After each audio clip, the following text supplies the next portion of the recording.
meeting to order. Please stand for the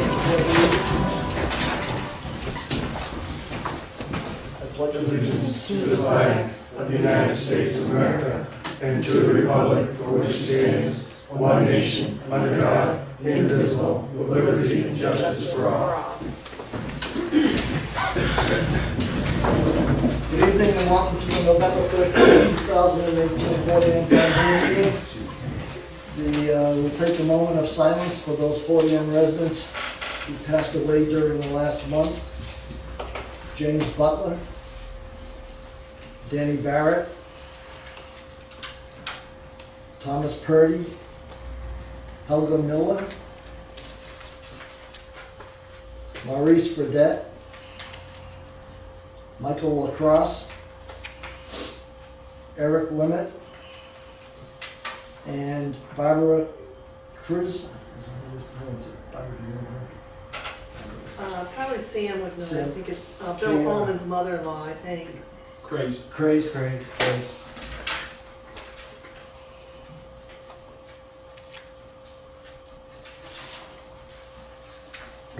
Thank you. Okay, next on the agenda, we need a motion to approve the agenda for this evening. So moved.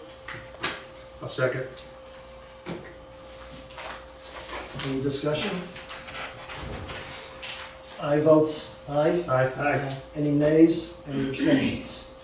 Okay, next we need a motion to approve the minutes of the regular town board meeting on October 9th, 2018. I'll make it. Second. Any discussion? I votes aye. Aye. Any nays? Any abstentions? Okay, next on the agenda, we need a motion to approve the minutes of the budget workshop meeting that was held on October 16th. I'll move it. Second. Any discussion? I votes aye. Aye. Any nays? Any abstentions? Next, we need a motion to approve the minutes of the special town board meeting that was held on November 1st, 2018. I'll second. Any discussion? On this one, Barbara, we should probably put one more sentence in there. Just after where it says this meeting was published in the Post-Star. If we could put a sentence in there saying supervisor reviewed what triggers a condition A or B action plan. Any further discussion? I votes aye. Aye. Any nays? Any abstentions? Next, we need a motion to approve the public hearing minutes from November 8th for the budget. I'll move it. Second. Gretchen? One typo, And where is that? November 13, 2018, town board meeting, not toll. Where are you? I'm not with you. Then 1.1, November 13, 2018, Yeah. it reached toll board meeting, that's all, just a typo. Town board meeting. Third sentence down. Third sentence down, I'm sorry. 1.1, budget, public hearing. I'm on the same page with you, I guess.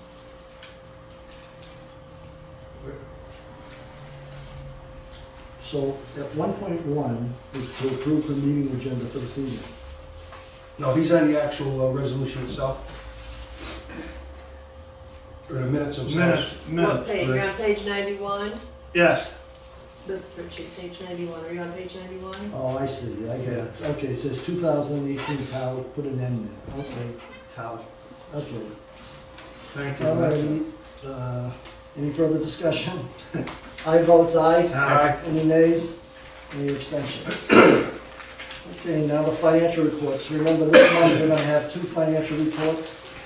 The bank statements were not timely for the September, so we have, I'll read off the numbers for both September and October. So the monthly receipts for September for the general fund were in the amount of $33,585.11. The disbursements for the general fund, the total amount was $89,446.04. The highway, total amount was $302,504.12.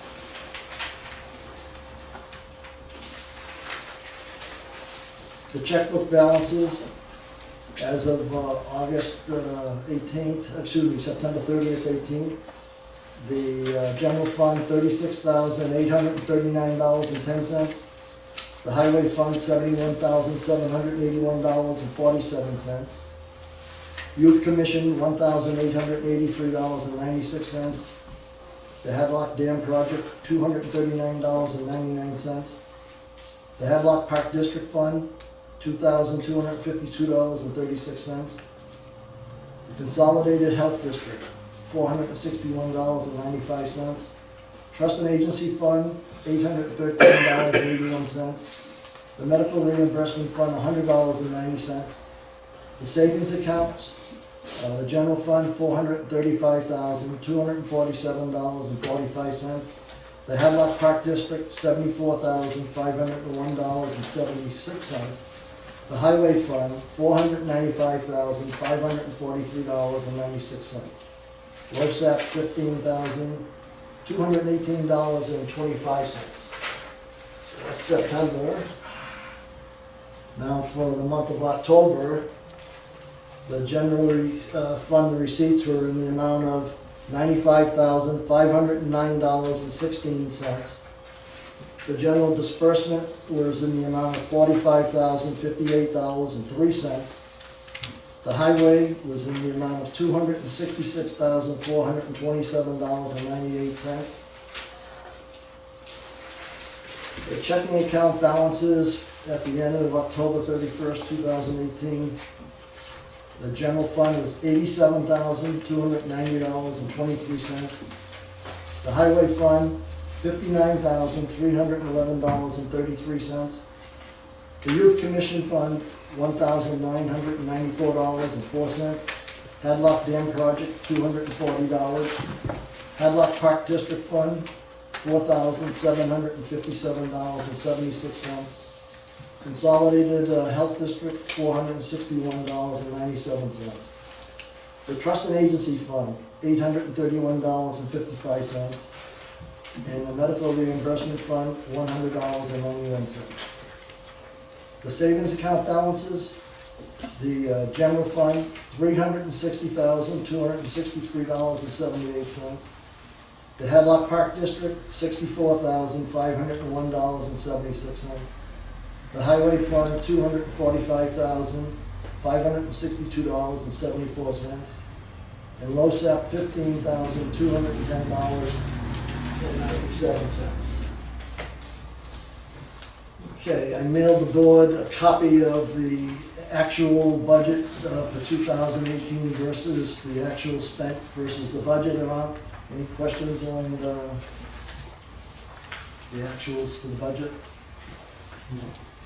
Okay. All right, it's now 6:11, and we will, we'll give the public a chance to comment on the agenda. Can we this get a evening. motion on the bills, please? Oh, For yes, we're October. trying to pay them, right?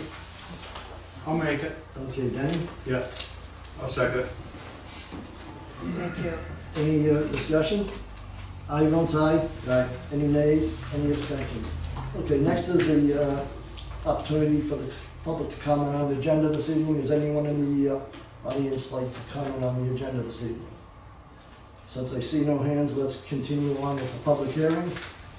The public hearing starts at 6:12, and the public hearing is in regards to reducing the number of the planning board seats from 7 to 5 seats. Is there anyone in the audience that would like to comment on the reduction of the number of seats for the planning board going from 7 to 5? Chad Wilson.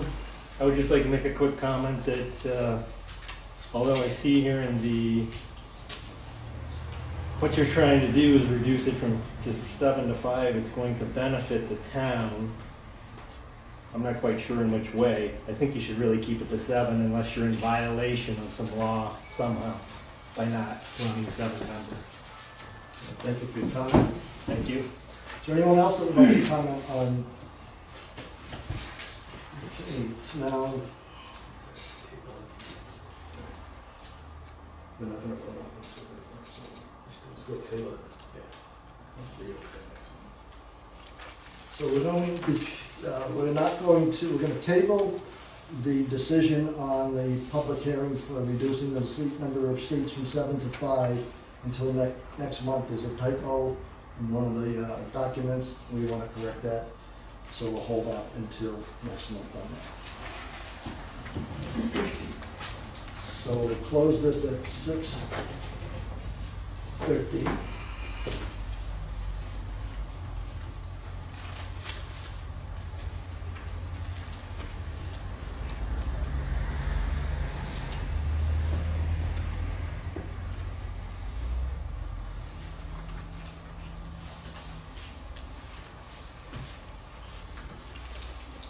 Okay, next we'll continue on with the agenda. The supervisor's report will be first. Congratulations is on order for both the girls and the boys 4-man soccer teams. The boys finished the year winning the Class D title for the 9th straight time. And the girls went all the way to the state finals, and they lost in the last game. They finished number 2 in the state for Class D, and that's certainly an outstanding job by both the boys and the girls. They had a great year, to say the least. On November 1st, the board and other people met to review the emergency action plan of the Hadlock Pond Dam, and we did that and made some changes, especially in the organization flow charts of who has to get notified if it's a condition A or it's a condition B situation that happens at the dam.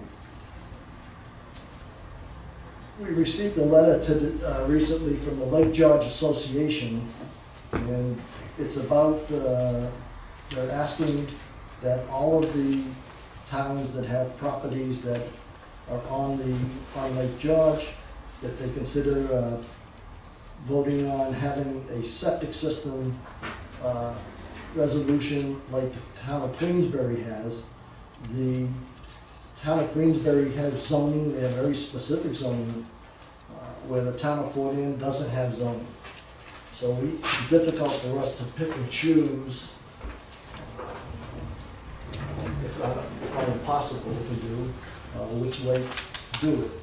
Jeff, I'm gonna ask you if you would take a look at this law, and if you would come back to us before next month's meeting, because I want to be able to get back to the executive director who sent this letter to us and advise him as to what we're going to do. But the board needs to know specifically what our options are. It occurs to me, if we're going to do something like this, we're going to have to do it for all lakes, all water bodies.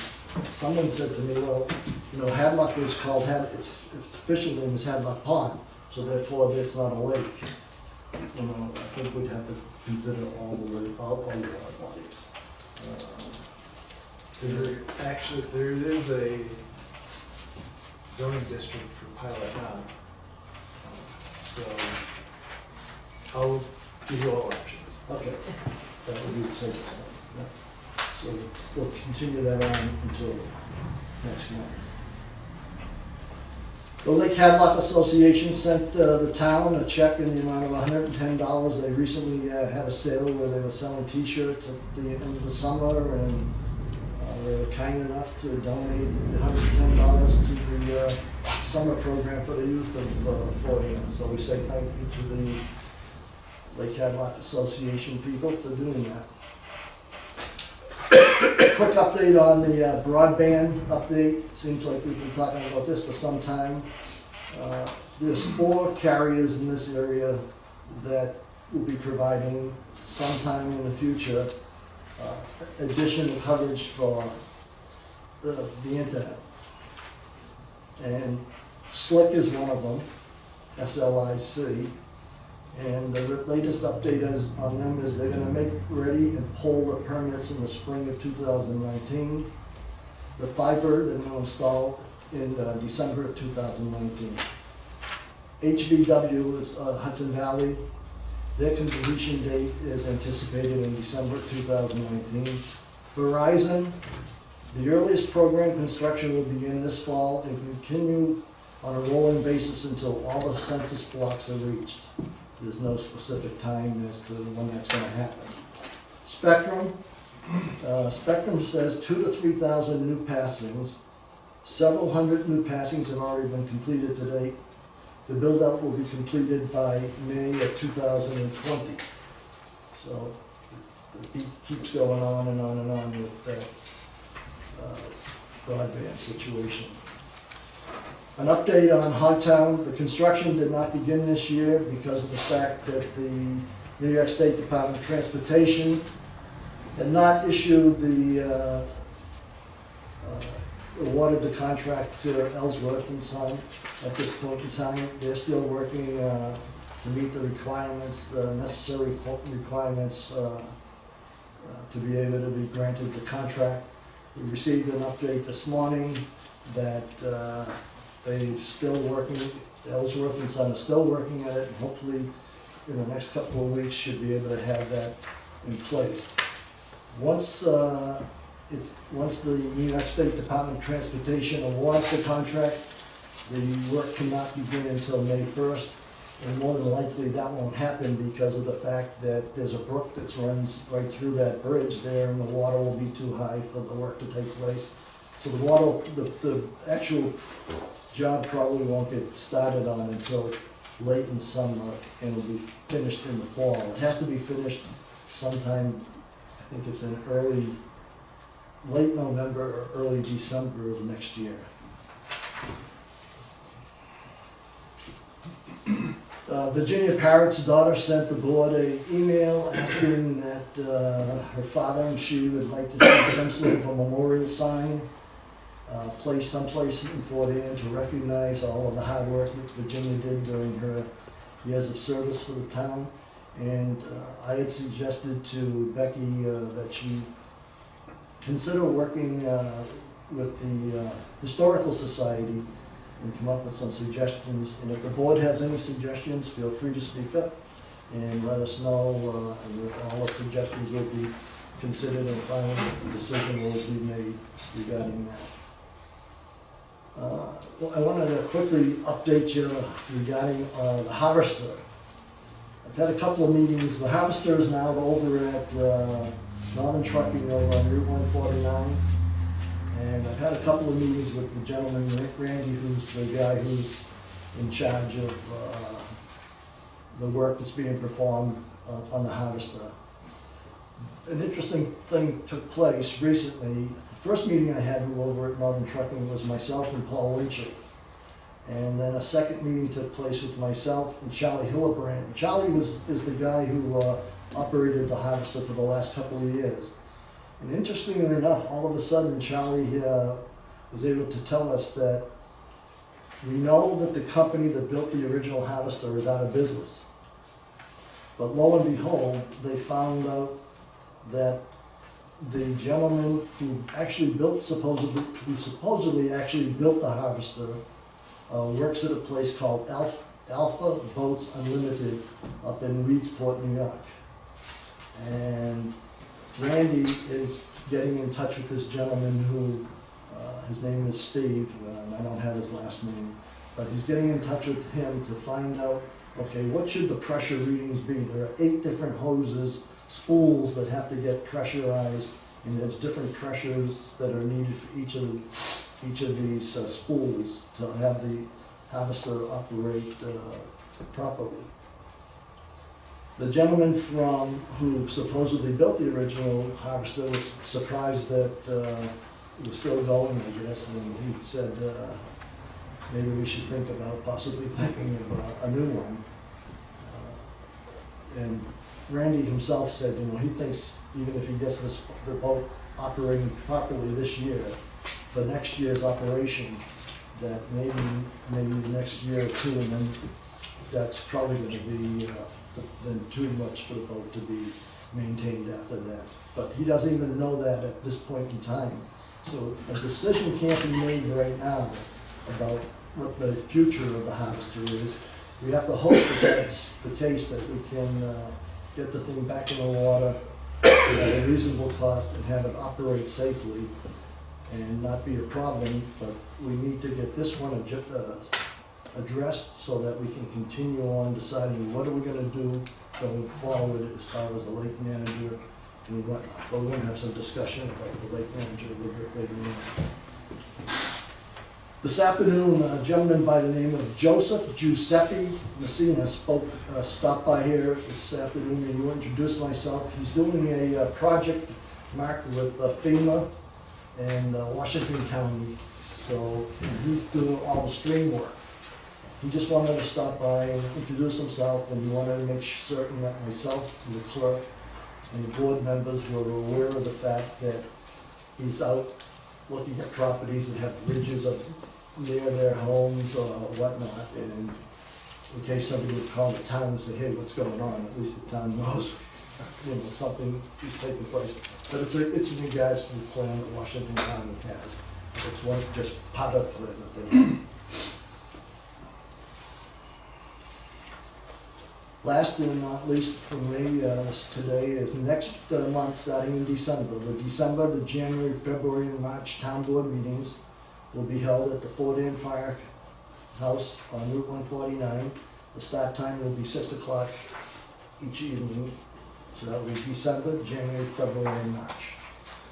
So next on the agenda is the town clerk. A check was given to the bookkeeper for $535.27 for the month of October. The highway superintendent isn't here this evening, and his day started a little early today at 2:30 in the morning.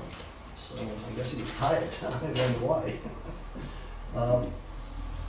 This weekend, Paul and I spent some time over at Lake Nebo Road. There's a beaver dam that's downstream from Lake Nebo. It's not Lake Nebo. It's a beaver. It was a beaver dam that breached, and it let a large amount of water out, and the water ends up going into Hadlock, obviously, and the water levels come back up in Hadlock by a couple of feet. And we're now in so the latest update I got from Paul was that as of today, he's hoping that tomorrow they're going to be able to put a new culvert in, and if the weather holds up, and then start to rebuild the road. It actually washed out a section of the road. Matter of fact, one place it did a good washout of the road, and up a little further north it was not a complete washout, but it took a lot of gravel out of there.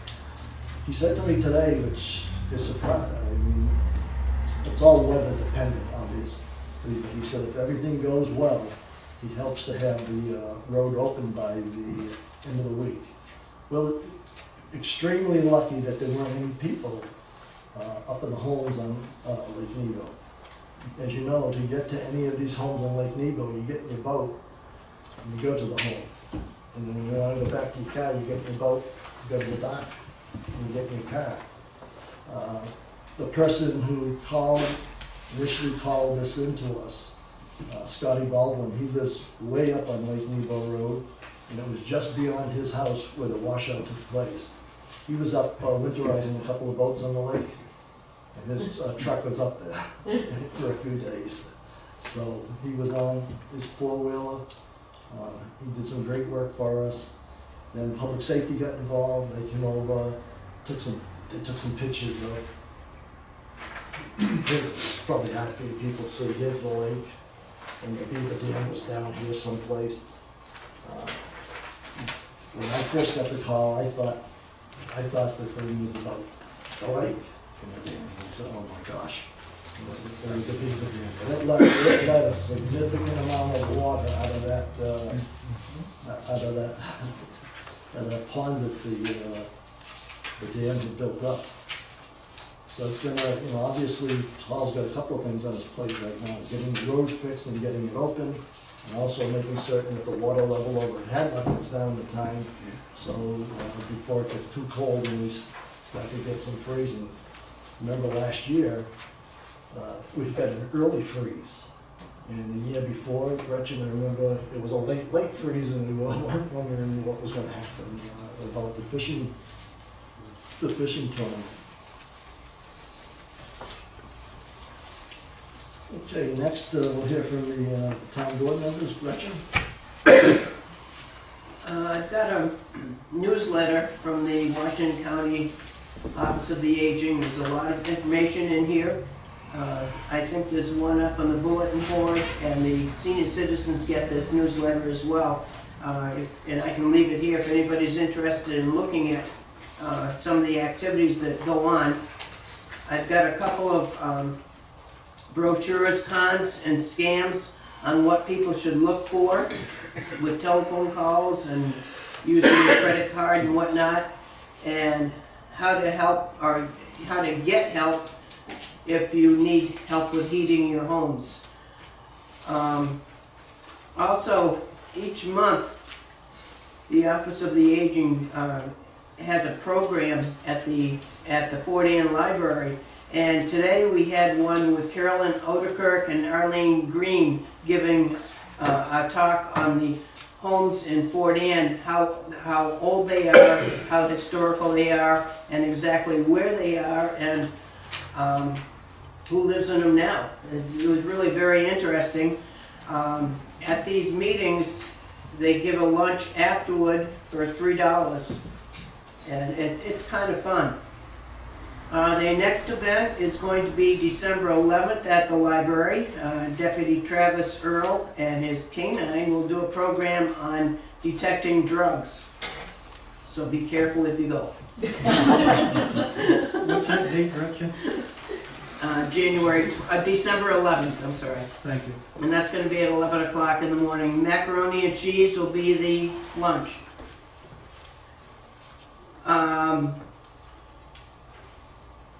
We've got an event coming up. It's town-wide, Christmas in the Country. People probably know about it already, but I've got some brochures up here. Friday, November 30th, Saturday, December 1st, and Sunday, December 2nd. It's people in town who have crafts, make crafts and sell them. It's really a lot of fun. There's a map on how to get to all the places, and you'll be surprised what people can do. I want to congratulate the boys and girls too, but Richie already did. The soccer teams really made Fort Ann proud this year. Great job. On January 12th, we're hoping to have our, I believe it's the 5th annual fishing derby on Hadlock. So I know we don't want the cold weather too soon, but we want it soon enough so we can get some ice. I think that's about it. Mary Ward's here and who will speak a little bit more about the Champlain Canal Trail, the bike trail that's coming up from New York City. She has a feasibility grant that she is willing to talk about a little bit. We were going to have a meeting tomorrow at the Washington County building dealing with the Champlain Canal Trail. We've been working, some people have been walking in the campground to see if that's going to be possible to go through the Granite Hill campground and miss this bad corner on the road up here. I think that's about it for now until Mary gets to have her say. Sam? Just a couple things that We've made contact with the plumber. The water at the library is smelling again. And so we have made arrangements with him. He's going to give us a date in the very near future to get up and take a look at it and investigate it and see what needs to be done to correct that. And looking to do a committee meeting for the Ballard Hill Committee in the first or second week of December. We have some new information we'll be able to go over at that point in time and then come back and report to the Wonderful. board. Good. That's it. Denny? I'd like to let everybody know that Battle Hill Brewery and Restaurant down the road was named the Small Business of the Year, Washington County. They've only been in business 3 years. They just had their 3rd anniversary. So quite an award for up and coming business. What I'd like to see, Supervisor Moore, is a letter from the town board congratulating them and signed by the members of the town board and given to or sent to Jim and Darlene for their hard work and keeping the place thriving. Good idea. Yeah. Quite an award when you consider, you know, the small businesses that there are in Washington County. And like I said, they just had their 3rd anniversary, so quite an accomplishment. Anybody that has eaten there knows that consistently the food is excellent. I can't speak about the beer because I don't drink, but from what I understand, they have a good array of beer for the connoisseurs of beer. And if I had any criticism of the place, they don't stock Pepsi. They stock some other root beer. Oh, yeah, they have, Somebody at Jim doesn't mind when I bring a can of Pepsi with me. yeah, they have He specialty said it's okay. sodas, so, yeah, they don't stack They your know, Pepsi Cokes, but, right? and I would agree with you on the food, That's outstanding, yeah. it's just as good as you can get, so. That's it for me, thank you, Good sir. idea. Okay, next we'll hear from the enforcement officer, Mark. Okay, y'all got my list here of things. If anybody has any questions on what's going on, and certainly glad to answer any questions you have. You've been busy lately, Yep, we've been a little busy. to say the least, yeah. Mark, the building permits, is that primarily a business or those homes or? That's mostly homes. People building garages or there's a few houses that are being built in town. I get a lot of calls, I gotta say, of people, you know, land, how much land do you need to build a house, how much land do you need to put a mobile home in, how much land do you need to have horses, you know. I have all those questions. Almost every month I have almost the same kind of calls, you know. How much acreage you gotta have for horses? Well, I said, when one of these departments actually decides that answer, then I'll have an answer for you, because nobody wants to take that one on, but other than that, you know, it's been busy. A lot of contractors, they know now to come in and get their permits, and I get a lot of questions on how to fill them out, you know, what information the county is actually looking for. I try to encourage them to give as much information as they can get together, because once they go in and they submit their building permit, if they have all the information, it goes a lot quicker. If they have to, the county has to wait for them to bring back information and such, then they won't make a ruling on it until they get all the information. So that's a good thing for people to come in and see me. I like to have them bring everything with them. I look it over and then I say, hey, you know, you really ought to have this or you ought to have that. And it really helps people out that way, you know, instead of making that trip and then having to do it again and again and whatever. Also, I did get a hold of that guy to look at the front. I don't know if he got a hold of you. He was here this morning, Yeah. and He's a good guy, so he pointed out several things that Yeah. need some attention. I told him He to. said he would come back with a quote in the very near. This is for the flashing, the roof and stuff. He was very familiar with it. Yes. He was very familiar with the building. He also said he would look at the roof when he's up there. When he's got the ladder up there, because I know that for the 4 years that I've been here, nobody has been up there that I know of. You know, and just to have somebody look at it every once in a while, no matter what the material is, slate or shingles or flat roof or whatever, you need to have somebody just to put an eye on it every once in a while. So One of the things he pointed out is there's strips of whatever it's called, okay? Aluminum or it's whatever it coping. is. And he said what you need is to have one strip to Yeah. go across the whole thing, so Right. it doesn't get, ripped apart. Yeah, the strength of it is in that it's one piece rather than these short little pieces. Or each one of them has to be held in place. And yeah. So he said to come back with a quote, so, but Yeah. thank you for sending him. Yeah. I had made 3 phone calls, and I thought one of the companies I thought would come for sure, and the guy says, Richie, because of the weather, we're so far behind. He said, how about, can you wait until May or June? Yeah. So I'm glad you were able to refer to that. And I'm gonna head out because I got the Hartford meeting. Okay. Thank you. Next on the agenda is to hear from the historian, and I haven't seen Christine, but the only thing I was gonna bring up is the timeline. We finally got here. I think we've been working on it for almost 6 years. And next spring, it should be in the pocket park.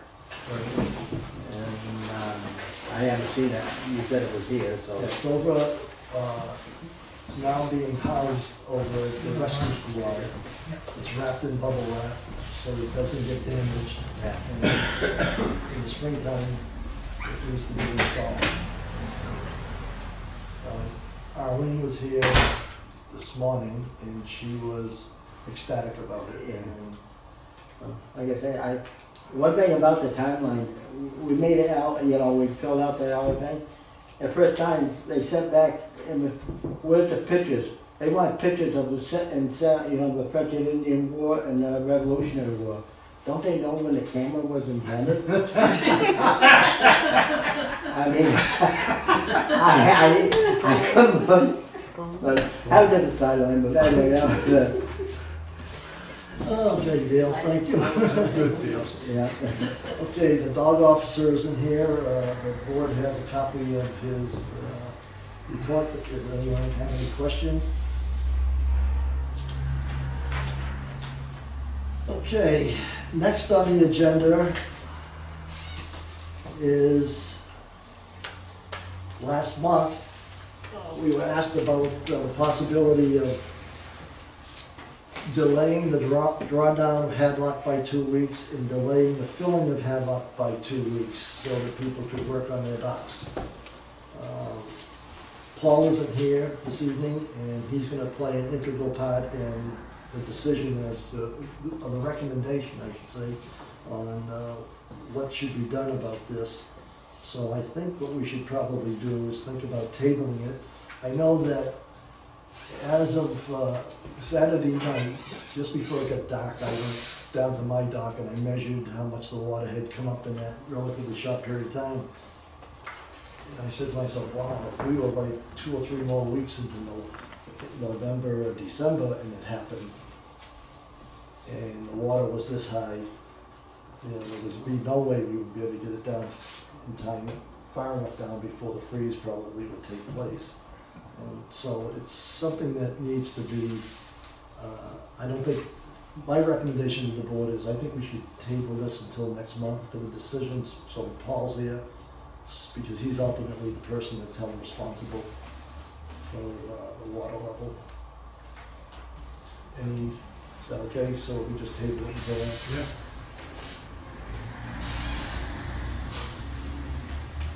Okay, next we have a young man here, James Bono, who is with the Potentia Management Group, and he's going to speak to us about why we should consider LED, changing these lights that we have to LED lights, right? Yeah, and I'll start with the energy quick too. Yeah. So I'll hit on both. You guys also didn't really have that many streetlights, so that wasn't a big piece, but just so you know, as your streetlights die now, National Grid has approved for the county that they will be taking them out and putting in the new LED bulbs. So you're in a rental plan right now where for the lights you have out there, you pay $4.65 a month on average per street light. As they die, they'll be replaced with an LED, and the new rate will be 40 cents per month. So it's going to be a pretty significant change. You guys don't have that many lights though, but for the bigger towns, just so you guys know. The next was the energy. A bunch of the other, when we were looking at the bills, a bunch of the other towns basically are part of a grouping with Constellation, who won the bidding through a piggyback clause. Basically, other people can come on until the end of December. But there's right now in Zone F, you guys pay for your energy rates in between normally about 10 cents. In this past January and February, you guys had 17 cents and 15 cents is what you paid. They expect that you'll be paying that again this year. We were able to lock you guys in at a rate for 2 years at 6 cents. So that's 0.061. So no matter what, you guys would pay 6 cents all year round. No bandwidth clause, no demand meters or anything. No matter what, it's going to be at 6 cents. Just so you know, other towns in the county, Fort Edward, Greenwich, Whitehall, Argyle, just in this county alone are a part of this. So they have all signed on. It really is a no-brainer with that one just because it's a lower rate than you could even get through National Grid, and that's just because of the amount of towns that are on the program. So that was one. If you guys wanted to go forward with that, the contract is in Helen's email. And it's just updated based on the stock market, so that's why I didn't bring it, but it's updated as commodity prices go up and down. Now, the company we're with now, It's National Grid, we have, or the supplier you're with. yeah, the supplier, Yeah, they were. I forget what their rate was, but it was like 8, 8 cents was what you guys were with right now. So it's dropping you down, which basically comes out to about 10% you would save per bill. So, and then there were other companies that I know of, well, but this is, because there was a bigger grouping, it was a better deal. You guys have any questions on that one? yeah, so with this company that we're with today, the rate's at 8 cents. Are we able to get out of that contract with them, or? Yep, I had given them a call, and you guys aren't locked into anything. You've basically been, It's a variable. it's a variable rate, so they could change it, but it's also, there's no set contract saying you have to be in it for a term. So it was basically just continued on from whenever it was signed a long time ago, and they kind of can do whatever they want within reason. And then you're saying the rate as of today is? 0.061. And you have, it's 0.061 for 2 years. Yep. And there's no increase during that period of time. That is correct. And I can call the other company and let them know if you didn't want to be with them anymore, then I can call them.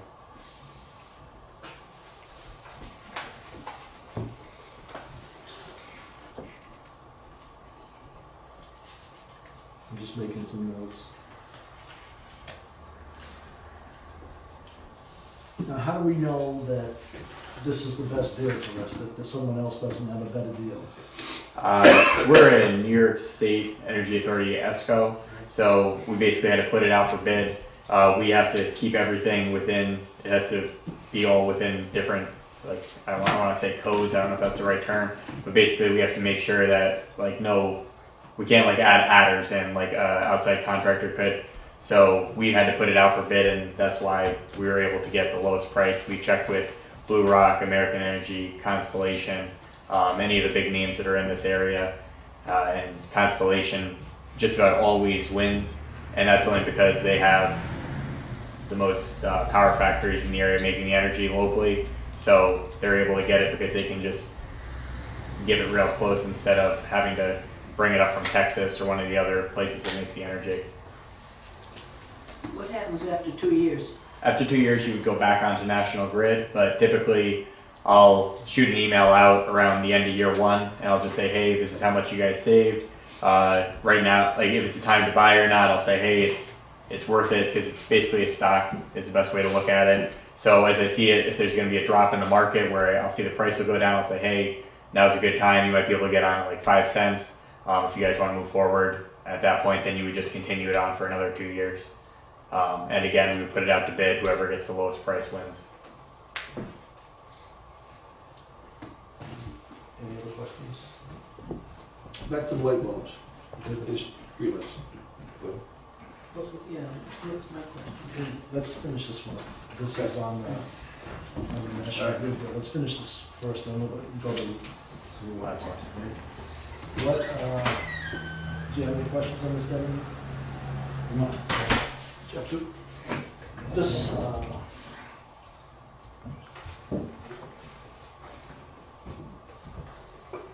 even though it's NYSERDA, is that what it is? Yeah. It's NYSERDA, right? Yep. So they have the rate, but that, you still need to bump it going. I'm not entirely familiar at this point with their process. Generally speaking, once the industry was deregulated and with all the solar coming on, that you are supposed to go out to bid for energy services anytime you essentially solicit your change away from National Grid.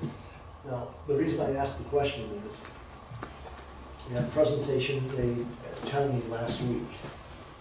The last week of the week, really doesn't matter what, but recently we had a presentation made there, and that person was adamant about the fact that you didn't need to go out for bid.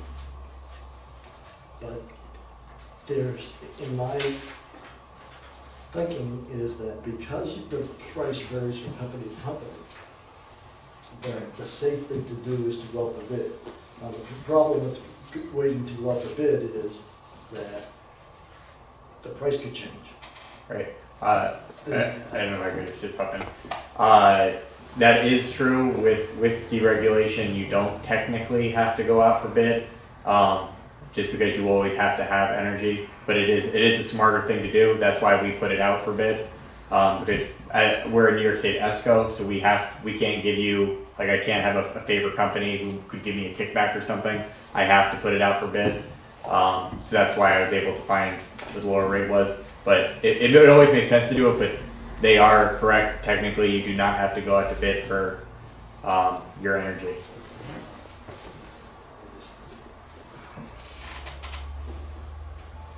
The towns that you rattled off just a few minutes ago, how many of those went out for bid? I put every one of them out for bid. Through you people? Yeah, But I mean, did they go out for bid with other companies? Do you know? not one of them. Not that that makes it right. Right, yeah, no, none of them did, no. No. And you could even call any of them also, just so you guys know, I do 7 towns in the town of Saratoga, or the county of Saratoga, 2 villages.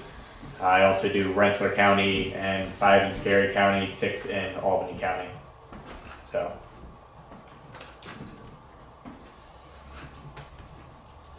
Board have any comments about going off the bid on this, or?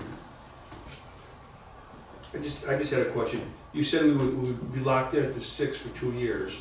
But then at the end of the year, we would have the option of reducing it if the rate went down? That is correct. And then we'd have to sign for another full 2 years, or would we just do 1 year? You could just do 1 year, 2 year, or 3 year. Right now, when the numbers came back today, and in most cases, 2 years always makes sense just based on energy curves. 3 years, it's hard to see out, so they raise the price. And 1 year, it's typically too short, so they always, in all cases, 2 years always is going to be the best rate. So that's the only reason why I put that one forward, but typically we would do a 2-year contract. The contract we saw at the county, they offered them 1, 2, 3 years, and you're exactly right, in the 3rd year, protect themselves, they have to raise the price Yeah. if they don't know what the future's gonna be, so. Yeah, like they expect gas, I don't know if you saw today, gas went crazy high. They expect natural gas to double within the next year. So anything 3 years out, it's like they're just too scary, they don't want to even touch it. You wanna say something, Dan? No, I just, my gut tells me to go for bid.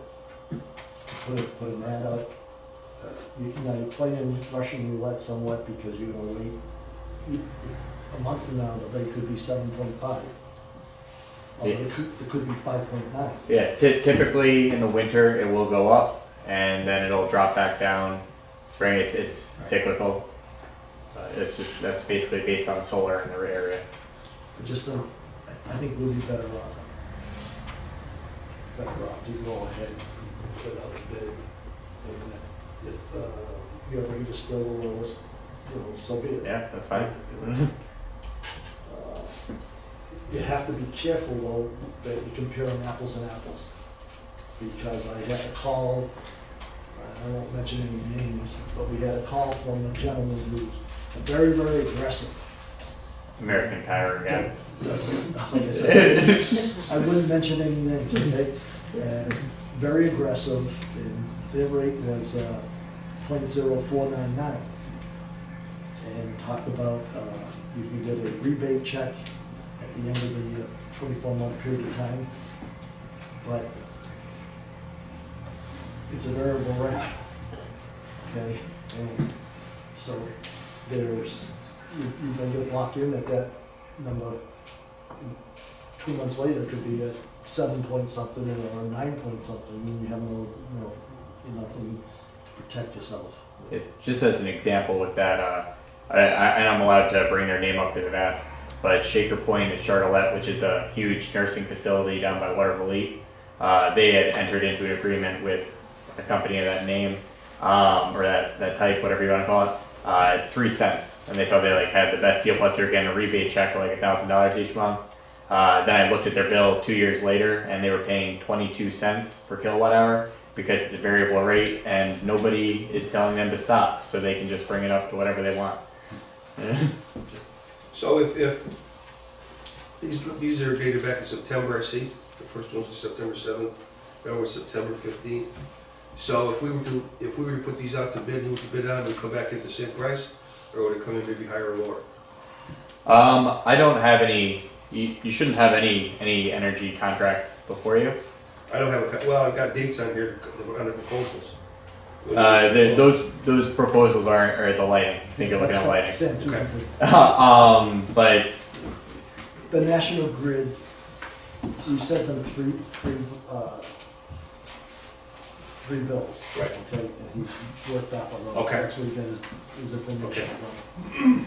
The lighting is the LED lighting, so I'm gonna talk next. Okay. Let us, yeah, I think we, Well, it's still the answer to my question. My question was, if we put it out to bid, yeah, and you bid again, yeah. you come with the same bid, or will you go with the current markets? I have to always go with the current markets. Everything has to be within 48 hours based on current markets. and he's So made, I understand. he's made that very clear with the conversations that I've had. Okay, And, that's fine. So would you like the motion to put it out to bid? Is that what you Yeah, like to do? at this point in time, that's, I think what I wanna do is put out a motion that we take and put it out for bid, okay? Okay. I'd make a motion that we put it out for bid. I'll second.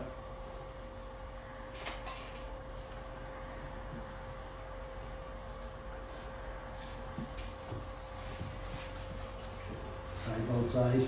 Aye. Aye. And nays, no abstentions. Okay, Jim, now, And now, LED lights. perfect. So I basically looked at the town hall and the highway garage, which is the majority of your lights. It's a program with National Grid to take out all of the lights. It's a state contract, and that would basically take out your ballot. And I'll just give a quick little light bulb thing, just so we know what we're talking about here. That's going to take out the ballast from all the lights, and then in all these lights, there's 4 40-watt bulbs. That would go down to 4 12-watt bulbs. So you would quarter the amount of energy used by each fixture. These bulbs also only last 2 years. Where these are T12s, the TA lasts about 5 years. So with that being said, LED lasts 50 years. You have a 5-year warranty on any of them, so it would be to take out, in this building, just as the first example, to take out all the lights, take out all the ballast, and then have the actual bulbs. And I'll just go through the numbers on that one, then I'll hit on the highway garage. For this, there's two options. One of them is to pay the full amount that's left over after National Grid's incentive, which is a 10% discount. The other, to make it easier so that there's no budgeting for municipalities, to just make it at 0% interest for 12 months. So if you finance through your savings, so that way you guys don't have to kick a huge sum out, because a lot of the smaller towns didn't have any budget to do something with that. So basically, just for this building alone, the project cost to take out every light in here, inside and out, and bring it to LED was $2,110. National Grid kicked in a little over half at $1,114. The price after the incentives was $995. If you guys wanted to pay that in one lump sum, would be $896. So that would be a payback of 1 year. Or if you wanted to finance it through your savings, you guys would be saving $56 a month. The project would cost $83 a month. So you guys would pay $27 a month higher than what your bill is now. Did I lose anybody? No. Sorry, just want to make sure. Now, some questions. Yes. National, you come in here, you're gonna remove the ballast, remove the bulbs. Yep. Who's gonna do that work? That's all in-house, so that's all the electricians and everyone. For you guys? Yep, through Potentia Management, which got the contract to do this. They come in and say, okay, this is wrong, we gotta change it, we gotta, there's something, Basically, they take out all the guts, all the light bulbs, put in a new everything, new lights, but your fixture is going to stay the same because there's nothing wrong with the fixture. If you wanted new fixtures, it's triple the price. Makes no sense to do that because it doesn't make any sense to us light. For this case, anyways. you would have any questions on this? Why, one other question, why wouldn't we go out for bid for this? We're a New York State contractor, so you don't have to. No one else is going to be able to give you the same rates with prevailing wage and everything that we'll be able to provide. Also, what other reasons there? Well, if you wanted someone to do it, there's no electrician that will come in here and do this for $890. That's for sure. If you can find them, be my guest. You definitely use them, but you just can't. I've done this with 47 other towns or villages in all the counties now. None of them, except for Village of Voorheesville, have ever gone out for bid. And actually, Hoosick Falls, both of them just came back to me because, again, no one can beat the rates that we have with it. And then if they did, they would subcontract. If the other state contractor that was out, which Village of Voorheesville was able to get from Syracuse, they have no people working out here, so they had to subcontract the work out, and the price was doubled. So, and you can feel free to call any of those towns or villages because they're all about.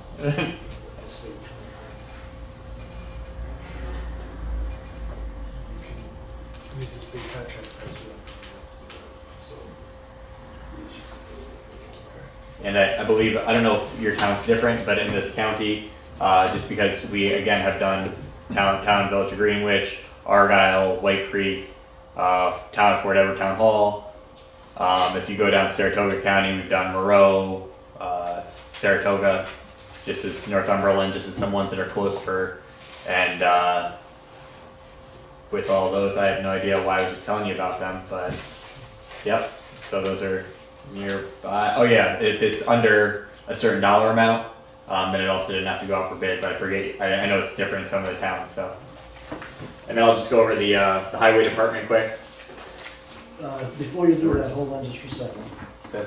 I just wanted to verify with Jeff that because it's state contract, you don't need to go out for bid. Because it's already this, state contract price. Does that include waste No, removal typically there's only a few light bulbs, so and balance? yeah, we just throw away. Normally somebody takes the metal out of them. There's always somebody nearby who wants the metal for free to go scrap. In all the cases, anyways. So is everybody, turn to page 2. just go over those numbers one more time, Jim, please. For the town hall, the total annual dollar savings is $680. We'll start at the top line, okay? Okay. The You don't total, have this, Gretchen? You don't have this? I've got one here for the, the first one. I don't have one. You wanna see it? I tried to, last week. They probably took them home then, unless they brought their packets back. They took them home. Last Thursday night, in the public hearing.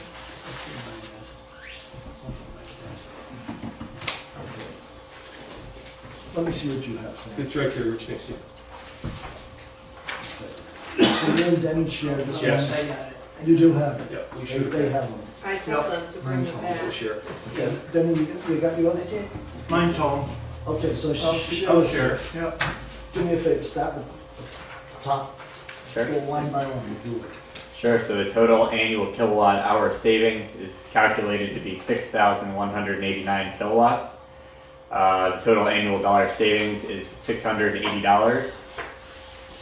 The project cost is $2,110, with National Grid's estimated incentive at $1,114. The price after incentives is $995. If you guys want to pay it in full, you receive a 10% discount, which is $99, bringing the project cost to $896.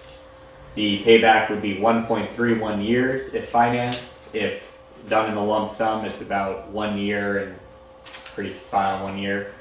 The monthly energy savings is $56 a month, and the 1 year monthly payment would be $83 a month with a net after savings of $27. So if we were to do this, we would go ahead and we would pay the $896 upfront and not get involved in the financing part of it. Now, what happens, you sign the contract with you guys, and then National Grid signs? So that the contract that has National Grid written on the top, you would sign that one, and we would send it out to the National Grid engineer. He's basically gonna come in here, just look at the lights, agree that every light I said is here. Then they issue the final contract, because all of this, if you guys pick to do the lump sum, the check goes to National Grid. If you check to do the financing, it also goes to National Grid. So we're just the contractors for them. So it would basically just allow you guys to get the final contracts, and they would say the final numbers. And that contract would spell everything out, so that way there is no question as to what was being done, and it would. What if National Grid comes in and says, okay, the number is X? Well, that's why you have to have that has to be signed to get the final numbers. These are pretty close, within 10%, but there's always a chance when National Grid comes in, if they come in and see, oh, there's like one of the fixtures is out or something, then they don't have to give as much incentive. So that's, in all cases, it's always come back within 10%, but the signing of this will give you a final contract so you guys can make a final decision. So basically I would look for a motion to sign this to get your final contracts for your next meeting. Okay, So, go on to the next one now, for the highway. We Okay. probably won't have to spend as much time on the highway. okay, so the highway has a bunch of other different lights though. They have gym lights throughout. They also have the 4-footer, they have the screw-ins, they have some T5 high bays, and then they have a bunch of random outside lights along with some big ones over top the salt. For this, I don't know if you've seen in there, but you can't really see in there. It's real dim. So these lights would actually, the reason why it's a little bit different is these are going to be brighter. So the savings isn't the same, but for the most part, you'll actually be able to see in there. So this would be taking out all those ballasts, putting in new fixtures for the few that are completely shot, like outside the door. There's some that are falling off, so it'd just be to clean it all up. I'll go through the numbers again with everybody on this one. And just so we know, this is for, well, it's a bunch of fixtures, but they're all on there. The total annual kilowatt savings is 12,396. The total annual dollar savings is 1,363 when all the fixtures are changed. The project cost is 7,455. The estimated incentive from National Grid is $2,231. The price after incentives is $5,223. There's a 10% discount option, which would be $522 less, so it would be $4,701. The payback on that would be 3.4 years.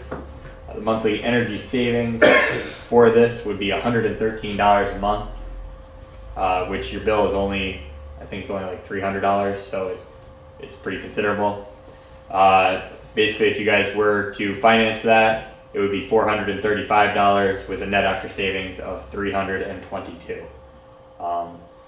And the reason for that being a lot different is those lights are on a different amount of time. There's a lot more lights. There needs to be a lift, and just prevailing wage with lift and everything becomes a fun time. But it's definitely worth doing because that's still half the cost of if you guys were to do it in-house, or a lot less than half the cost if you had an electrician come in and do it.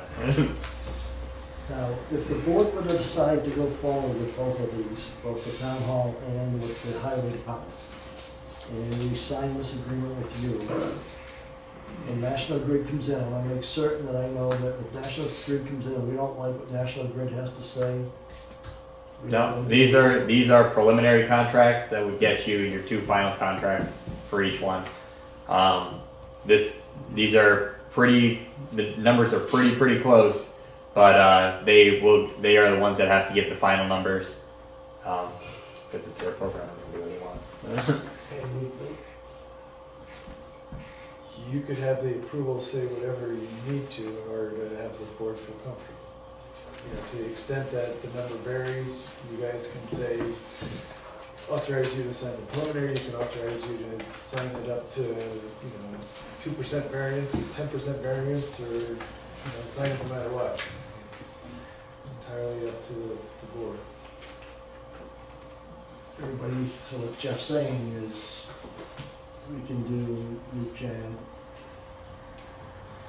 say, we have several options. One is we could say, okay, we're signing this subject to the fact that the National Grid comes in within 10% of whatever this is. We could say, sign this, and we will make a decision once we have the National Grid prices. And there's, in other words, it'd have to have a second, we'd have to come back and vote if the National Grid comes in. And I don't think we want to get any more fancy than that and say, this one is this and this one is that. I just think we should say, you have 2 options. Number 1, authorize the supervisor to sign this subject to the National Grid coming in no higher than 10%. Or number 2, supervisor can sign this as preliminary, and we will vote again on this at the, how long, Jim, before you can get the National Grid numbers for us?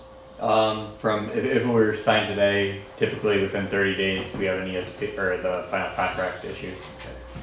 So we could have it for the December board meetings? Fingers crossed. I'm not going to shoot myself and say yes, but without a doubt before the January meeting. Okay. I'll make a motion. Which one, Betty? The second. To come back in? Yeah. And that's the one I think we should go with, personally myself. Yeah. So we'll make a motion for this one,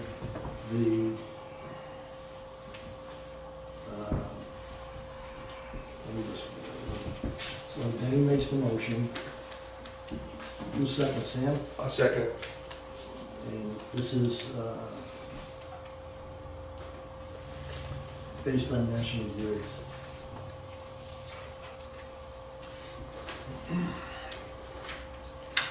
So it'll be either December or January.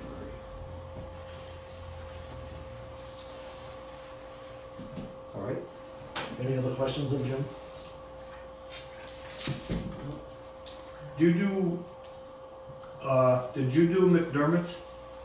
No, McDermott's was done by, I don't know who McDermott's is. They're the Harley Davidson though, right? Yeah. Yeah, no, I saw that they were done though. I don't know who did those ones. Did you do the school? No, the school we did not do, but that was a whole bidding contract that they wanted all new fixtures and stuff. At that point, we didn't have the manpower to go out. The school is huge, so they wanted. That was I was not touching that. I did see it though. Yeah. Okay, so that, what the motion is, that will, Denny made the motion, Sam seconded it. It's based on, whatever National Grid comes back, hopefully in December, but no later than January, and we'll bid it at that time. Yep. I votes aye. Aye. Any nays? Any abstentions? Okay, thank you for your time this evening. Now, you want us to No. sign this? Yeah, if you could just sign it at the factory, I'll get an email from you. I'll just email it on it. If you guys have any questions, you can always email me. I know just. Why don't we do, I will sign this, and Helen will, she'll scan it to you and send it to you in the morning? Sure, yeah, that works. And then I just know some more close Madison Farms. I don't know if you guys know them. We did them, I think 5 years ago when LEDs all first came out. They just happened to want it, so just this one close for you guys. Sure. Yeah. Okay, Thank you.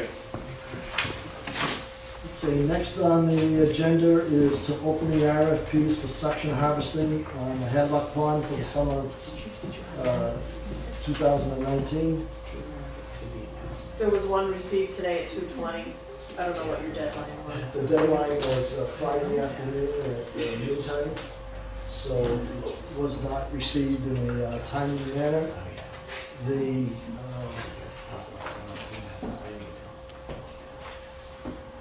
The procurement.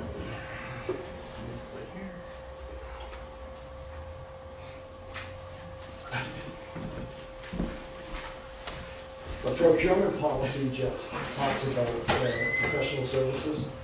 Correct. And it says that for professional services, which I believe this would fall under, because you've got student items and, you're just not gonna let everybody do it. You know, they said, okay, we'll have them, they'll have it, we want them, pulling milfoil and not creating a problem in the lake. But pulling everything out of the native plants out at the same time, and we're going to make certain that they're doing what the job is supposed to be done.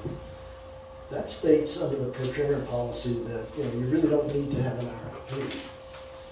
The purpose of the RFP is to try to get multiple people to bid on, to give you a quote, rather, I should say, on a project. So, with the board, and correct me if I'm wrong, the board could go ahead and we could actually consider this proposal at this point in time, or... Correct. This proposal would be outside of the scope of the RFP. Right. For, I guess, record keeping and simplicity, it would formally recognize that there were no responses to the RFP, and separate apart from that RFP, a suction harvesting company has submitted a proposal to the town, which the town is free to consider or negotiate further or throw away. Yeah. The town has full discretion as to what they do with the RFP, or My- with the latest proposal. rather. My suggestion would be that we open what Barbara received today, we not vote on it, that we call the guy and tell him that the board wants to meet with him, and we want to go through all of the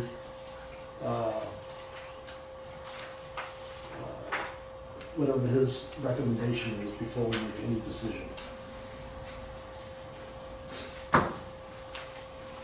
Got any thoughts? Joe?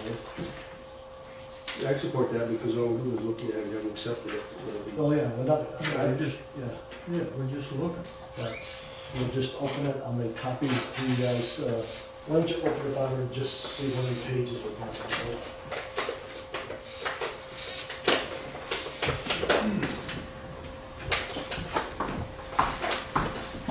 It says multiple.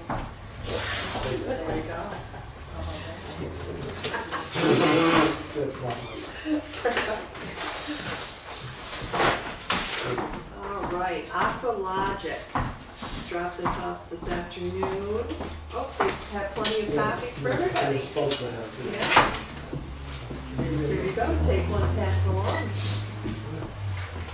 Not a lot of pages at all, about 3 it looks like. 1, 2, 3, 4. They got their cert included.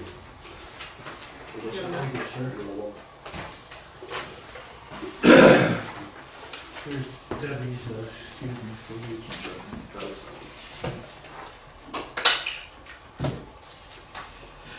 This week. If you take this, I'll put some stuff in there, these, Yeah. these couple of things have to go.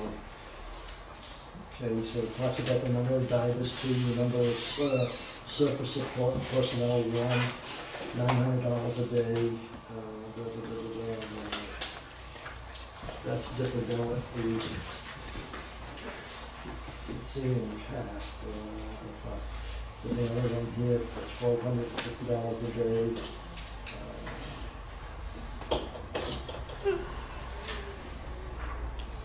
Estimated cost $62,600.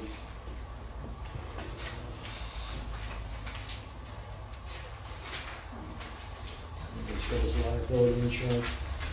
Okay. Rather than this, I think, just looking at this initially, I would not recommend that we try to make any decisions tonight. Let's get,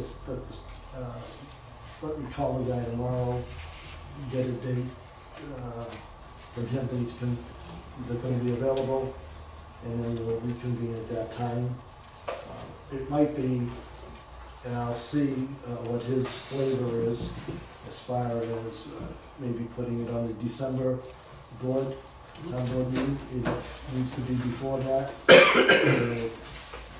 We'll arrange for a time to meet with them prior to that, but we'll try to get it to happen at December. I know that one thing we don't want to have happen is what happened last year when they were trying to get a hand harvester contract with, remember it was now like the month of February, and by then they've already, Everybody's locked they've got in. their schedule. And you know, there's so few companies that do suction harvesting that, you know, that guy, if somebody's gonna not make a decision, they're gonna move on, because they gotta fill their calendars, because they got to make a living too. So I'll call the guy in the morning, okay? Or tomorrow afternoon, because I'm in meetings all day tomorrow. Okay, next on the agenda is the ad hoc park manager position.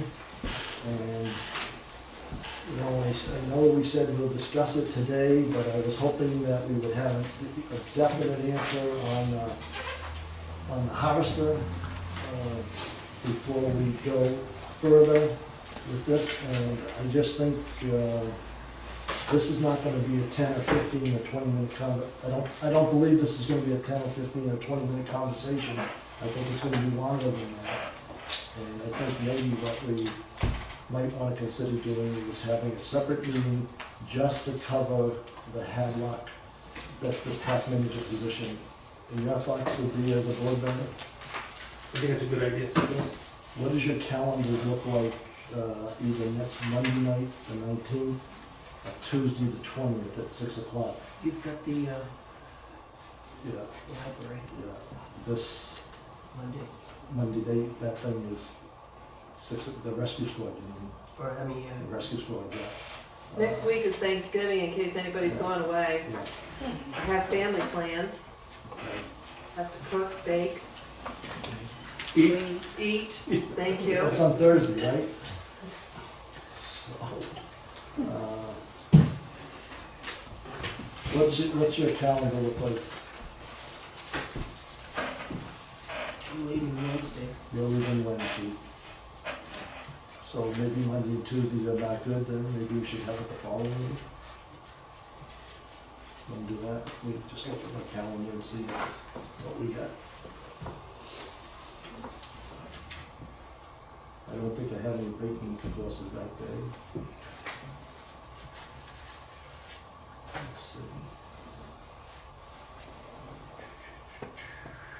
The 26th is planning board's here on the 26th.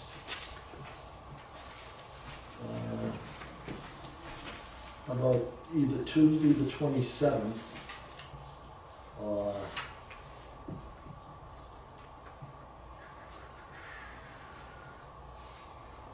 the 28th? Excuse me, how about Tuesday the 27th, 27th, 28th, or 29th? Tuesday, Wednesday, or Thursday, which one would be your preference? You start at 6, Rich? Yes, it would be here at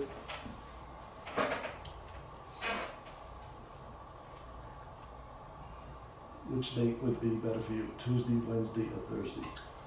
I think Tuesday's fine with me, I don't know what everybody else's schedule is. Tuesday's okay, I think. Yeah, I'll go with it. If I got something, I'll change it. Okay, so it'll be Tuesday, 11/27. That a good date for you, Barbara? Wonderful date for me. Good. 6 o'clock? 6 o'clock. Okay. Next on the agenda is the presentation by Mary Ward about the feasibility study for the trail from Fort Anne to Whitehall, and Gretchen's going to introduce Mary. Okay, Mary's the chairman of the Whitehall Fort Anne Champlain Canal Trails Committee, and we've been working on a feasibility plan, and she has that plan here tonight and would like to discuss it with you folks and just enlighten you on what we've been doing. Mary, would you like to come up? I feel like I'm comic relief after all this. No decisions.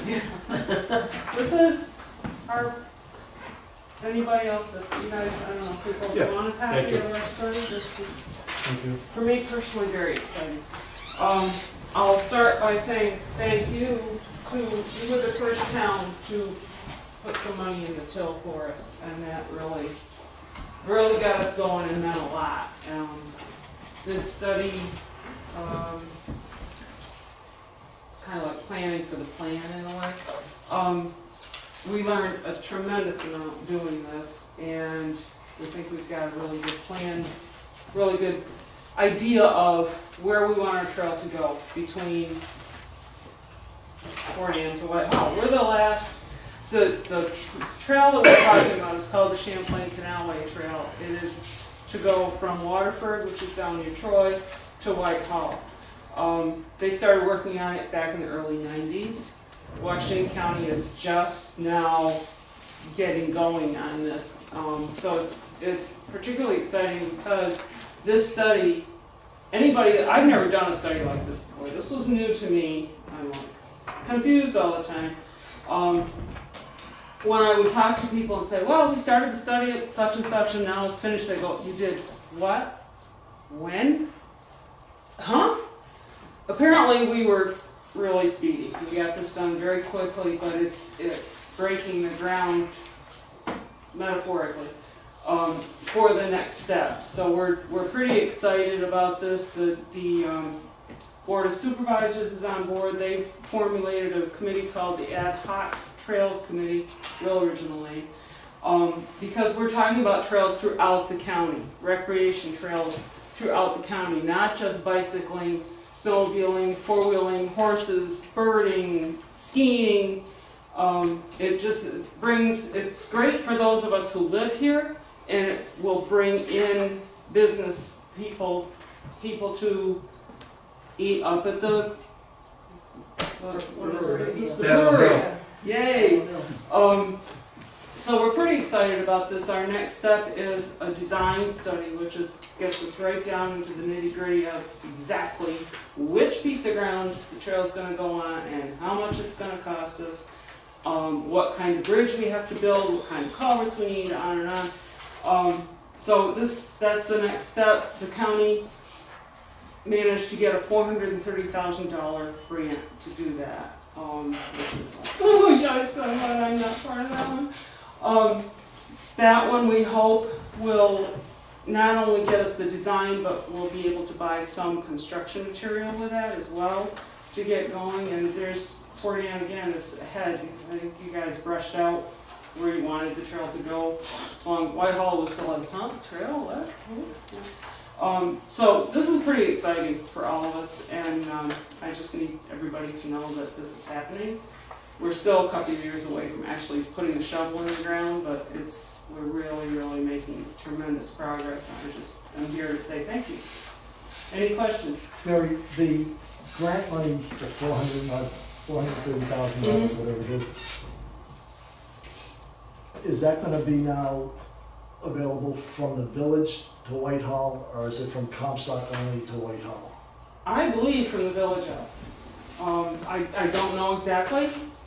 Some money is coming from the state Right. for here, so some money would then come, you'd have two sources, I think. You're gonna be at the meeting tomorrow? Yeah, no, I will not, my husband will be there. Okay, And, because I will get clarification on that tomorrow. Yeah, Because I yeah. heard from the powers to be at the county that supposedly the money's only gonna be available from Comstock up to okay, Whitehall. I think, I know this discussion's come up before, and my stomach fell right to the floor when I first went, wait a minute, this has been 40 NY Hall since I've been on board. And I made it very clear. My understanding is there's some money coming from the state, from the EST, that'll get us through part of here. Yeah. So it's even that money, some of it's Department of Transportation, some of it's Department of State. It's like, just pay the bill. Don't tell me all this stuff. There's two trails, as you know. Right. The Empire State Trail. Right. And then there's this trail here. Mm-hmm. And the Empire State Trail is taking they're gonna come to the village, Right. they're gonna go up Clay Hill Road. Mm-hmm. There's discussion about where it goes from North Quarry to South Quarry to South Quarry. South Quarry, To North Quarry, whatever. Right. Yeah. So that has to get worked out. Mm-hmm. So that, there's definitely state funding for that to take place. Right. But if the trail is to go from the village over to, through the campgrounds or whatever, or any place else other than up Clay Hill Road, then that's where it gets money. Yeah. And Well, people my say- understanding is the goal, the first step, the first goal would be to at least get it to Ryder Road. And then from there to Whitehall would be, that would be years after that.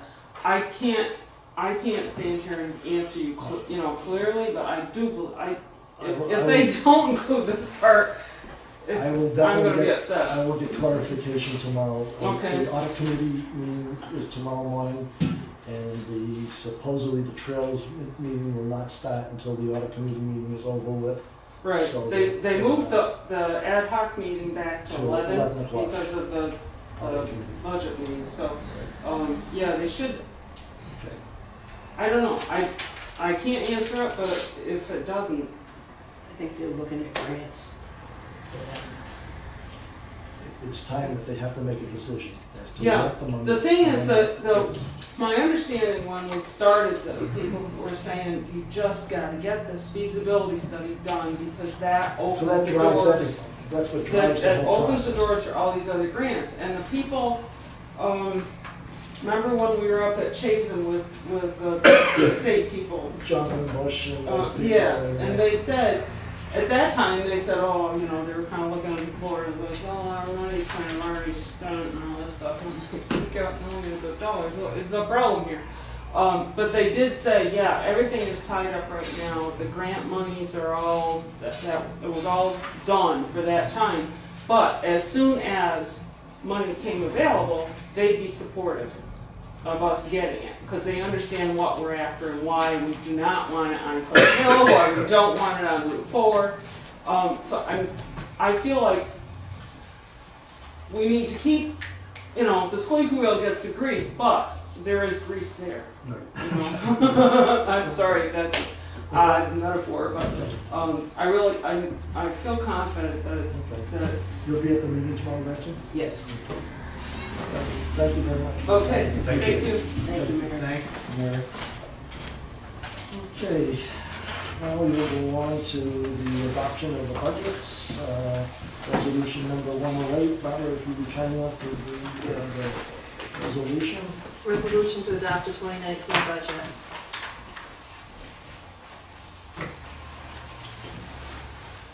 The budget for the 2019 for the town, the budget amount is $2,833,268, and that's a 1% increase. And the tax levy for the 2019 tax levy will be $2,104,943. That's an increase of 3.1%. The allowable amount of tax levy increase for this year was $69,073, and the actual increase that the budget calls for is $63,338. The one thing I do want to mention about this budget is we are cutting down the use of the appropriated fund balance by $40,000. Last year we cut it down by $50,000, so in the last 2 years we cut the use of the appropriated fund balance down by $90,000. It's my hope that next year we'll be able to cut the use of the appropriated fund balance by another $30,000, $40,000, or $50,000. And obviously,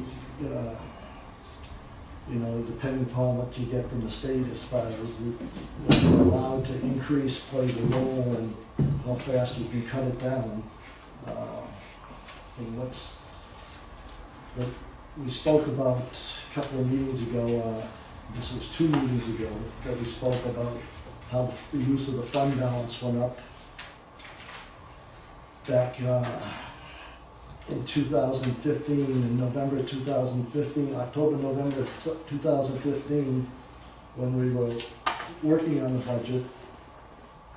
budget, the fund balance went up significantly. And what happens is, once you get on that treadmill for fund balance, it's difficult to get it down. The goal should be to get this fund balance down into the $200,000 area as quickly as we can get it down to that level. That way we'll continue to get a good rating from the comptroller's office on the financial security of the town. So, is there any further discussion needed in regards to this? We need a motion then to pass the budget, and we can have the discussion as soon as we make the motion in a second. I'll move it. I'll second. Any further discussion needed? Okay, I votes aye. Aye. Any nays? Any abstentions? Helen, I want to thank you for all the work you did on the preparation of the budget. You did a nice job once again, and we congratulate you for that, so thank you. Okay, number 109, Barbara. Authorizing contract and payment with Penn Flexing for purpose of LoSAP program for West Floridian and Pilot Knot Fire Districts. Okay, we need a motion for that. I'll make it. I'll second. Any further discussion? I vote aye. Aye. Any nays? Any abstentions? Okay, next is the number 110, Barbara. Approve Kingsbury Barnstormers Snowmobiles Club letter regarding use of Niagara Mohawk's property. Okay, we need a motion for that. So moved.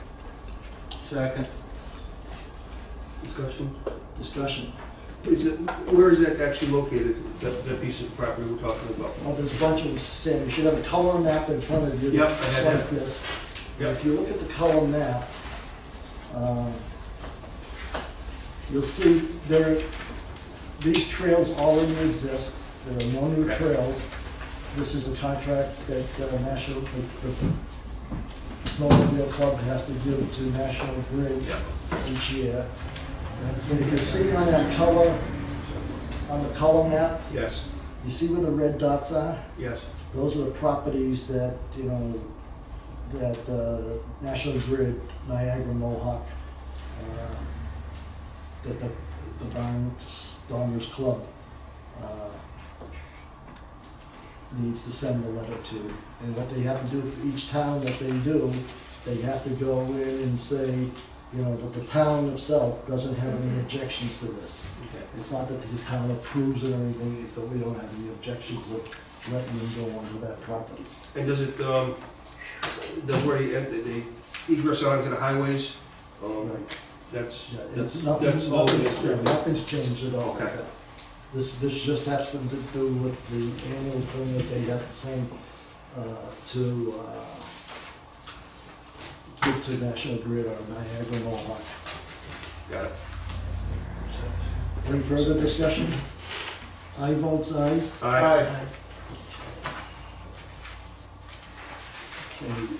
Number 111, Agree to the terms of New York State Department of Transportation regarding the Empire Trail in the town of Fort Anne. okay, any motion for that? I'll move it. Need a second? Second. As you know, the Empire State Trail, okay, that's the one that's gonna go, that's the state trail, it's gonna go up Clay Hill Road, and then it's gonna be going through Quarry, and then over to, Hawk Road, and then by the prison. And what they're gonna do is, they're going to do all the construction work for that, they're gonna do everything, all the prep work that needs to be done, the state pays for it, but once it's done, then the town takes over and the ownership of it and the maintenance of it in the future. That's what the resolution is about. Originally, we talked about the possibility of using just dirt for the pathway, but because of the slope being greater than, I think it's 3%, the state says that it needs to be done with, it's gonna be blacktop. So they'll pay for that, they'll pay for everything up front. We just have to maintain it, and we'll own it once the project is completed. I ended up somehow with two different versions of the resolution. Do we know which one we're actually voting on? Should be number 111, Yeah, I got that. let me see what's in. What is The longer one.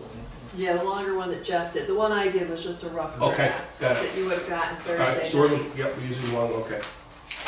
We also, do we also assume, once we take control, we also assume liability? You better believe it. Okay. And even though they own it, and you may recall, I'm not sure if you would know that, because the meeting was done, and I specifically spoke about liability. And they said, oh yes, the liability rests with the state. I can assure you that the liability may initially rest with the state. Everybody will be sued if there's a suit. And Excuse me. it may be a state-owned road. This is a town-owned road, okay, so Yeah. we're in the soup. Yeah, all right. I figured as much, but. Okay, any further discussion? I vote aye. Aye. Any nays, any abstentions? Okay. Next, we don't have to do number 112 because we're going to call the gentleman tomorrow afternoon and set up a meeting. Number 113, we don't need to do because we need to finalize the wording and we'll have that ready for December. The next one is number 114, the final resolution for this evening. Authorize New York State Canal Corp to perform work at Gene Oderkirk Park. Now I'm sorry. So this is now, the Canal Corp is saying the Gene Oderkirk Park, they want to come in, they want to plant some trees, they want to put a wall up, they want to put some signage up, and they want to have some bushes there. They'll pay for everything, and then once it's all done, once again, we will become the owner, and we will become the caretaker of it going forward. So we need a motion for this. I'll make it. So, Denny make it, Stretch, you second it? Okay. Any further discussion? Yeah, this is actually resolution 111, or 114. 114. So they're changing from the 111, it's out to 114. Yes. Okay, got it. Okay. I vote aye. Aye. Any nays? Any abstentions? Okay. Next is an opportunity for the public comment session. Is there anybody in the audience that would like to be heard this evening? Mr. Limbus, Yes, come forward. you have to bear with me, I got one hearing aid working. Okay, come right up here. Yep. Everybody remember Mr. Lumbus? Mr. Lumbus is the gentleman who has the camp, the trailer on Hadlock Farm Road, and he was building a home there, and he had his expiration date Yeah, is now coming upon quickly Yeah. this month. I, through all the ordinances and everything to get an okay to stay in my 30-foot camper while I build a small retirement cabin. Excuse me. But I've gotten one extension for the 1-year extension, which I was, You had two, Okay. total 2 years, right? and now I'm in front of you asking for another 1-year extension. I went into this kind of blindly. I'm from Maine, and as I was telling someone the other day that I had to pay $50 to get a permit to hook up a wood stove. And I kind of told him that up in Maine, you just punch a hole through a wall, stick a pipe to it, start the fire, and have a beer. Down here, it's not that way. And I'm learning this as I'm going along. I have been in contact with Washington County Zoning. I passed quite a few of their expectations on all the permits with the foundation, footings, frost wall, septic system, everything is passed way up and beyond.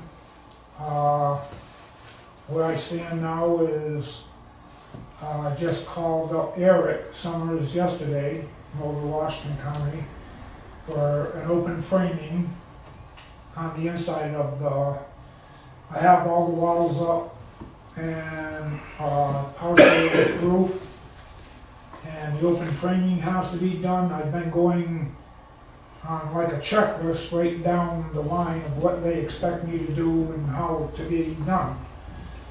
And I've been doing that, and everything, like I said, everything I've done over and beyond what they expect. And so my next thing is the open framing, the heating system, and I have all the material to finish the roof, but I have to go according to how they want me to do it.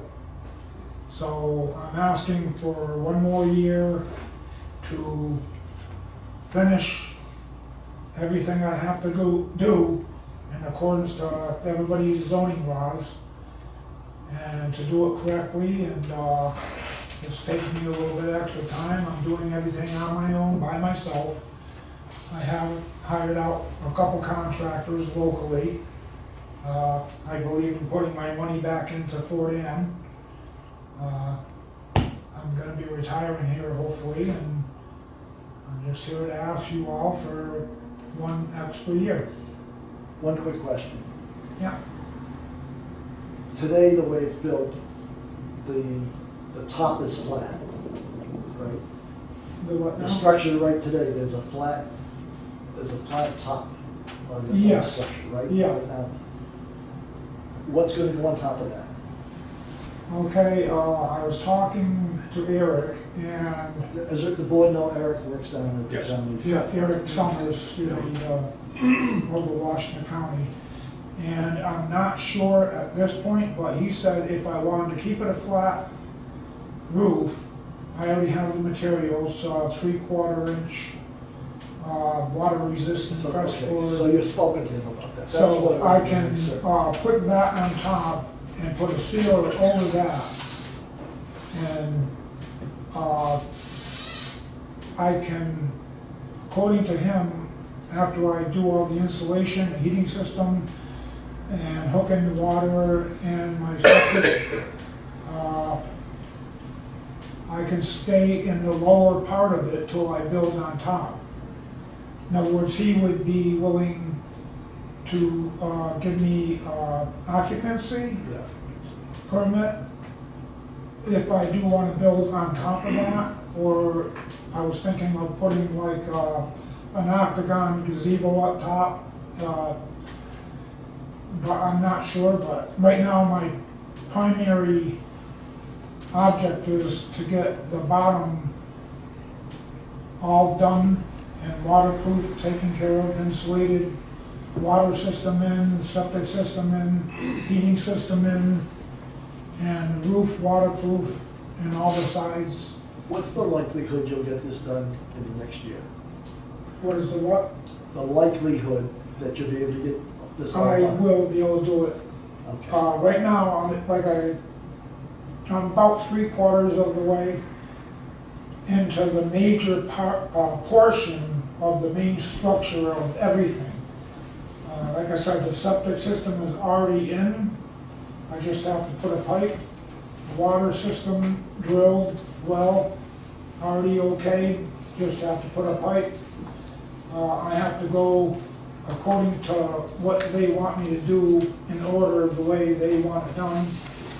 So after I get the main structure, the open structure permit, which should be tomorrow, then I have to go to whatever's next. So yes, I will be able to have it done within the year. When does your permit actually expire currently? My permit? When does it currently expire? The one that you, This month, Sam. pardon? This month. This month? Oh, yeah, for me to occupy the 30-foot camper while I build. My building permit, I just had renewed, and that's good until next year this time. Gotcha, okay. Yeah, so I've upcut building permits for the past 5 years, even before I started building. The structure, with driveway and, What would happen if you didn't get an extension for 1 year? I would have to leave and go back to Maine and come back next spring and camp out on my property. Board, any more questions for Mr. Lumbus? I'd like to make a motion that we grant Mr. Lumbus an exception and allow him to stay there. With the distinct understanding though, Mr. Lumbus, you need to complete this year. Yes. Next 12 months. okay? Yes. You can't come back and say. Right.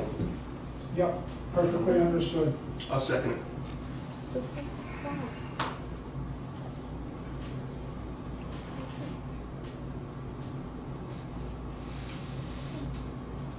Any discussion further from the board? Any questions, comments?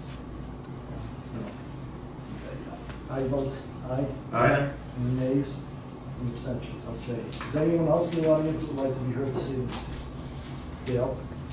Well, I just want to, the food pantry's doing good. We're going to, on this Saturday, we're giving out turkeys to the ones that come to the staff. But what bothers me is, I've been trying to check in to see about fire alarms and carbon monoxide. You hear it on TV, all this community, the firehouse and all the Red Cross, will attend to them and make sure that everybody's, well, I don't hear nothing around here. I just don't, and and I just don't want to see a tragedy, you know, like, because it can happen anytime with the carbon monoxide and, In some of the communities, they've gone out and had businesses like Lowe's, done some of the carbon monoxide detectors and fire alarms or whatever.